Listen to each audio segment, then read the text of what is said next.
Hello students, Navodaya में आपका स्वागत है। बच्चों, आज की इस वीडियो में मैं बताने जा रहा हूं कि ओएमआर शीट कैसे भरेंगे। जैसा कि आप लोगों को पता चल गया होगा कि नवोदय का एग्ज़ाम 7 अगस्त को होने के रिपोर्ट्स आ रहे हैं।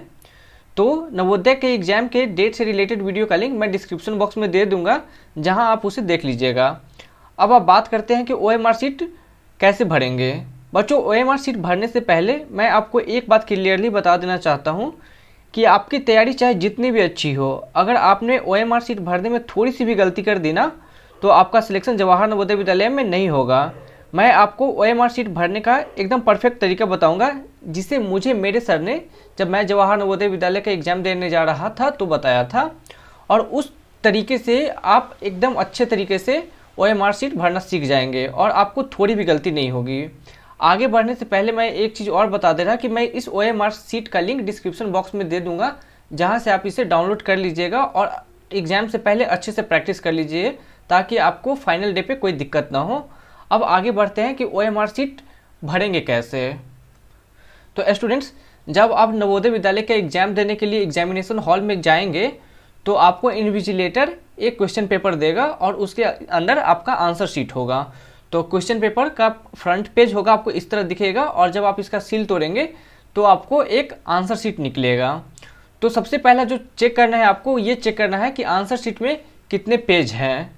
तो अगर आंसर शीट में 2 पेज है तो आपको आगे बढ़ना है, और अगर आंसर शीट में 1 ही पेज है तो आपको क्या करना है कि इन्विजिलेटर को वो क्वेश्चन पेपर और आंसर शीट वापस करके नया क्वेश्चन पेपर और आंसर शीट लेना है। मैं दिखा रहा कि आंसर शीट में 2 पेज कौन कौन से होते। तो पहला पेज तो यही हो गया, देख लीजिए, आंसर शीट का पहला पेज ये हो गया, और आंसर शीट का दूसरा पेज देख लीजिए। अगर ये दोनों पेज है आपके आंसर शीट में तो आप ओएमआर शीट का आगे का काम करेंगे, नहीं तो आप क्या करेंगे, क्वेश्चन पेपर और आंसर शीट इन्विजिलेटर को वापस करके नया क्वेश्चन पेपर और आंसर शीट ले लीजिएगा। दूसरा स्टेप है कि आपको क्वेश्चन पेपर पे जाइए और ये बुकलेट नंबर देखिए। क्वेश्चन पेपर पे जाना है और इस बुकलेट नंबर को देखना है, और उसके बाद आंसर शीट पर आइए, आंसर शीट के दूसरे पेज पे जाइए, और नीचे आने के बाद आपको आंसर शीट पे भी एक बुकलेट नंबर दिख जाएगा। और अगर क्वेश्चन पेपर का बुकलेट नंबर और आंसर शीट का बुकलेट नंबर आपका मैच कर गया तो ठीक है, अगर नहीं मैच किया तो आप क्या कीजिए, क्वेश्चन पेपर और आंसर शीट इन्विजिलेटर को दे दीजिए और नया क्वेश्चन पेपर और आंसर शीट इन्विजिलेटर से ले लीजिए। और अगर मैच कर गया तो यहाँ पर फिर क्या करना है, क्वेश्चन पेपर का बुकलेट नंबर देखिए और उसके बाद आप आंसर शीट का बुकलेट कोड देख लीजिए। पहले आपको क्या करना है, बुकलेट नंबर मैच करना है। अगर बुकलेट नंबर मैच कर गया तो ठीक है, नहीं मैच किया तो इन्विजिलेटर को क्वेश्चन पेपर और आंसर शीट वापस कर देना है और नया बुकलेट क्वेश्चन पेपर और आंसर शीट ले लेना है। और अगर बुकलेट नंबर मैच कर गया तो क्वेश्चन पेपर का बुकलेट कोड देख लीजिए और आंसर शीट का बुकलेट कोड देख लीजिए। यहाँ पे ए और वहाँ पर भी क्वेश्चन पेपर का भी बुकलेट नंबर ए था, दोनों मैच कर गया। फिर आपको क्या करना है, आगे बढ़ना है। और अगर बुकलेट कोड नहीं मैच करता है तो फिर आपको इन्विजिलेटर को ये क्वेश्चन पेपर और आंसर शीट वापस कर देना है। और अगर आप ऐसा नहीं करते, अगर मैच नहीं करते और आगे का काम करने लगते, जैसे ये भरने लगते हैं आंसर शीट, तो आपका ये ओएमआर शीट गलत हो गया। और ये हालांकि मशीन के द्वारा चेक होता है, तो आपके सारे आंसर गलत हो जाएंगे। तो सबसे पहले जो 2 स्टेप बताए हैं कि पहले आप देख लीजिए कि इसमें 2 पेज होने चाहिए, फिर देख लीजिए कि इसका जो क्वेश्चन का बुकलेट नंबर है वो आंसर शीट के बुकलेट नंबर से मैच होना चाहिए, और क्वेश्चन पेपर का बुकलेट कोड आंसर शीट के बुकलेट कोड से मैच होना चाहिए। तो शुरुआती में ये 2 स्टेप आपको हमेशा याद रखने हैं। और अगर ये 2 स्टेप आपके सही है, जैसे पेज नंबर 2 है उसमें बुकलेट नंबर भी सही है और कोड नंबर भी, बुकलेट कोड नंबर मैच कर गया आपका क्वेश्चन पेपर और आंसर शीट का, उसके बाद आपको क्या करना है, ये इंस्ट्रक्शन आपका पढ़ना है सबसे पहले। तो देखिए यहाँ पे इंस्ट्रक्शन में पढ़कर बता रहा आपको। सबसे पहले यहाँ पे केवल नीले या फिर काले बॉल पेन से सही गोले को गाढ़े निशान से भरिए। मतलब सिर्फ आपको ब्लैक और ब्लू पेन यूज करना है, कोई जेल पेन नहीं यूज करना है। जेल पेन कीजिएगा तो आपका ओएमआर शीट गलत हो जाएगा, आपका सिलेक्शन नहीं होगा। दूसरा है, कृपया पूरे गोले को गाढ़े निशान से भरिए। जो आपको गोला दिया गया, जैसे मान लीजिए ये गोला है, आपको पूरा इसको अच्छे तरीके से भरना है। अगर आप पूरे अच्छे तरीके से इसे नहीं भरते हैं तो आपका आंसर या ओएमआर शीट गलत हो जाएगा। इसको आपको अच्छे से एकदम भरना है, ठीक, ये भरने का तरीका होता है।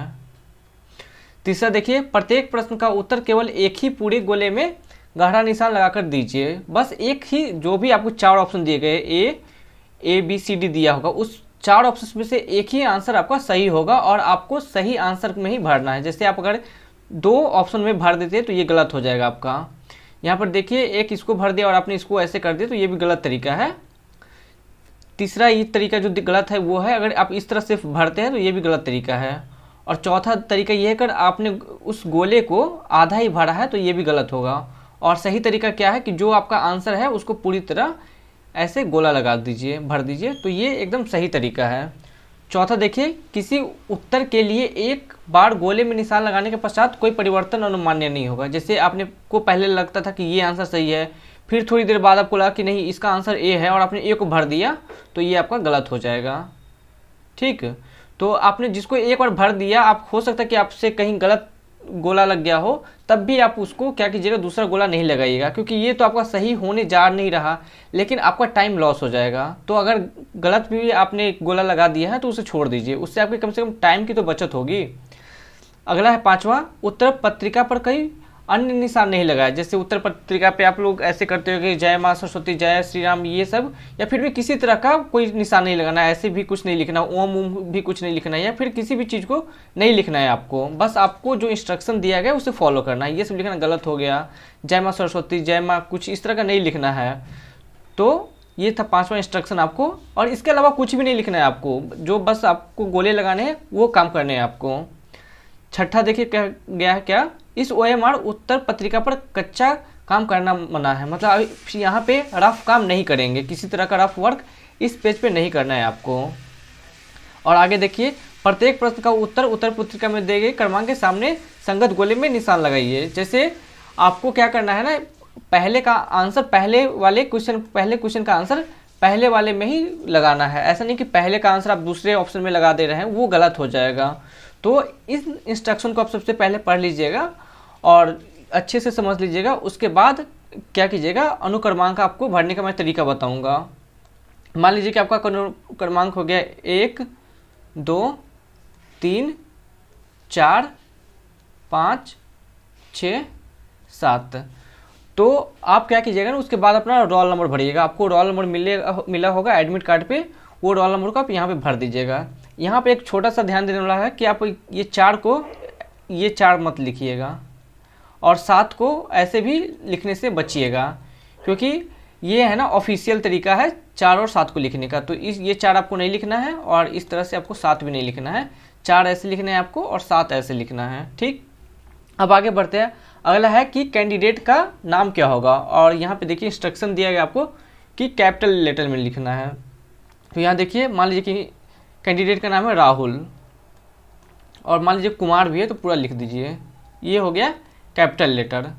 और उसके बाद आइए नीचे, यहाँ पर देखिए फादर्स का नाम है, मान लीजिए कि फादर्स का नाम XYZ है, तो ये कैपिटल में लिखना है, ऐसे नहीं कि इसको स्मॉल में ऐसे लिख दिए, ये स्मॉल में, ये गलत हो जाएगा। या फिर आप ऐसे लिखते हैं कि राहुल कुमार, ऐसे लिखते हैं स्मॉल में, तो ये भी गलत हो गया। सही तरीका क्या है, कैपिटल लेटर में।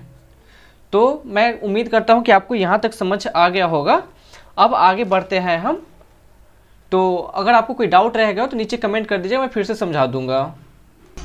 अब हम लोग आ गए जो सेकेंड पेज है आंसर शीट का, वहाँ पे। तो आपको अनुक्रमांक दिया गया था, क्या था आपका रोल नंबर, वो था आपको 1 2 3 4 5 6 7। और इसको गोले कैसे लगाना है, तो देखिए 1 है तो इस कॉलम में आ जाइए, 1 कहाँ है, यहाँ है, तो आप इसको अपने पेन से क्या कीजिएगा, गोला भर दीजिएगा। यहाँ पे थोड़ा सा मिस्टेक हो गया, मैं इसे इरेज कर दे रहा, और इसे आप अच्छे से भर दीजिएगा। और इस लाइन में बस एक ही गोले लगाइएगा, ऐसा नहीं कि इसके नीचे कुछ और लिख दिए, ये गलत हो जाएगा आपका। अब यहाँ देखिए 2 है तो इसके नीचे आइए, 2 कहाँ है, यहाँ है। अब इसको आप क्या कीजिए, इसको गोला लगा दीजिए।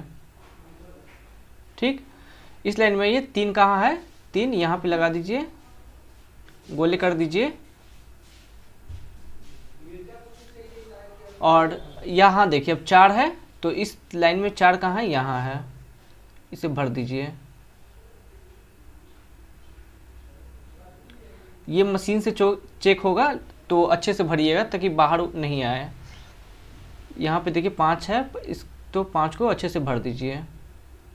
इस लाइन में 6 है, तो 6 को आप गोला कर दीजिए। और इस लाइन में 7 है, तो आप 7 को यहाँ पे गोला कर दीजिए। ठीक, आपको एक बुकलेट नंबर दिया गया है, यहाँ पे आपको देख सकते हैं बुकलेट नंबर, मैं दिखा रहा फिर से आपको। ये बुकलेट नंबर देखिए, ये बुकलेट नंबर आपको यहाँ पे भरना है। तो इस बुकलेट नंबर को भर दीजिए। 3 हो गया, 0 है, फिर 0 है, फिर 0 0 0 1। तो 3 इस लाइन में कहाँ है, यहाँ। इसे आप गोला कर दीजिएगा अच्छे से। और उसके बाद क्या है, इसे अच्छे से पूरा कंप्लीट कीजिए। देखिए ऐसी मिस्टेक्स ना हो, जैसे अभी मैं कर पा रहा हूँ मिस्टेक्स, ये मेरे से हो रही है, उस तरह के मिस्टेक्स से आपको बचने हैं। और इसे पूरे अच्छे से गोल करना है। और फिर इस 0 को, और फिर ऐसे भरते जाइएगा आप। और इस लाइन में ये 0 हो गया, इस लाइन में देखिए ये 0 हो गया, इसे भर दीजिएगा। और यहाँ पर अब क्या है, 1 है, तो 1 कहाँ हो गए, अब इसे आपको भर देना, गोला कर देना है। ये हो गया आपका काम। और ये देखिए इससे क्या करना है, इससे कुछ नहीं करना। यहाँ पे पढ़िए अच्छे से, to be filled by invigilator. जो आपका इन्विजिलेटर होगा वो पूरा ये वो भरेगा। आप उससे कह दीजिएगा जब आपका कॉपी चेक करने आएगा कि सर आप इसे भर दीजिए, तो आपको कुछ नहीं करना, ये इन्विजिलेटर भरेगा। आपका काम क्या है, आपका काम बस ये था। रोल नंबर यहाँ पे ऊपर नीचे हो गया है, मैं थोड़ा सा इसे शिफ्ट कर दे रहा हूँ। ये देखिए, तो ये आपका हो गया, आपने भर दिया, आप आपने अपना काम कर लिया है। ये ऊपर नीचे हो गया, आप समझ लीजिएगा। तो अब आपका बचा क्या, अब बचा आंसर। तो आपको आंसर कैसे भरना है, मैं इसे मिटा दे रहा हूँ ताकि मैं आपको आंसर भरने का तरीका अच्छे से समझा सकूँ। इस सभी भी मिटा दे रहा हूँ। अब देखिए, मान लीजिए कि पहला क्वेश्चन है, पहला क्वेश्चन का आंसर आपको बी आया। तो देखिए पहला क्वेश्चन है और इसका आंसर बी है, तो आप बी को गोला कर दीजिए। और मान लीजिए कि आपको बाद में पता चला कि 1 का आंसर सी होगा, तो आप क्या कीजिए, जो गलत आपको लग गया है उसे छोड़ दीजिए। क्योंकि मान लीजिए आप सी करते हैं, तो 2 गोले लगने की वजह से ये सही तो होगा नहीं, ये रहेगा तो गलत ही, लेकिन आपका टाइम लग जाएगा। तो एक बार जो गोला लग जाता है, अगर धोखे से गलत भी लग गया तो आप उसे चेंज नहीं करेंगे, आप आगे बढ़ जाएंगे। इससे आपके समय की बचत होगी और आप ज़्यादा से ज़्यादा क्वेश्चन अटेम्प्ट कर पाएंगे। मान लीजिए कि 41 का क्वेश्चन डी हो गया, तो 41 में जाइए और इसका ऑप्शन नंबर डी भर दीजिए। तो मैं उम्मीद करता हूं कि आपको अच्छे से समझ में आया होगा और अच्छे से प्रैक्टिस कीजिए। मैं लिंक डिस्क्रिप्शन बॉक्स में दे दूंगा OMR शीट का, जिसे आप डाउनलोड कर लीजिएगा और अच्छे से जितना ज़्यादा हो सके प्रैक्टिस कीजिए। वीडियो पसंद आया हो तो प्लीज़ वीडियो को लाइक कर दीजिएगा, चैनल को सब्सक्राइब कर दीजिएगा और अपने दोस्तों के साथ शेयर जरूर कीजिएगा। और अगर आपको मॉडल पेपर चाहिए तो नीचे कमेंट कर दीजिएगा, किसी और वीडियो चाहिए वो भी कमेंट कर दीजिएगा। और बहुत सारे वीडियो मैंने आपके लिए बना रखे हैं, मेरे चैनल पे जाके उन्हें ज़रूर चेक कीजिएगा। Thank you students. जो आखिरी स्टेप रह गया था उसे मैं बताना भूल गया था, उसके लिए सॉरी। जो आपका आखिरी स्टेप होगा वो होगा कि आपको यहाँ पे रनिंग हैंड में साइन कर देना है। जो भी आपका नाम हो उससे बस आपको यहाँ पे साइन कर देना है। उम्मीद करता हूँ कि आपको वीडियो पसंद आया होगा। ये जो OMR शीट का लिंक है मैं डिस्क्रिप्शन बॉक्स में दे दूँगा, डाउनलोड कर लीजिएगा, प्रैक्टिस अच्छे से कीजिएगा और कोई दिक्कत हो तो नीचे कमेंट कर दीजिएगा। Thank you.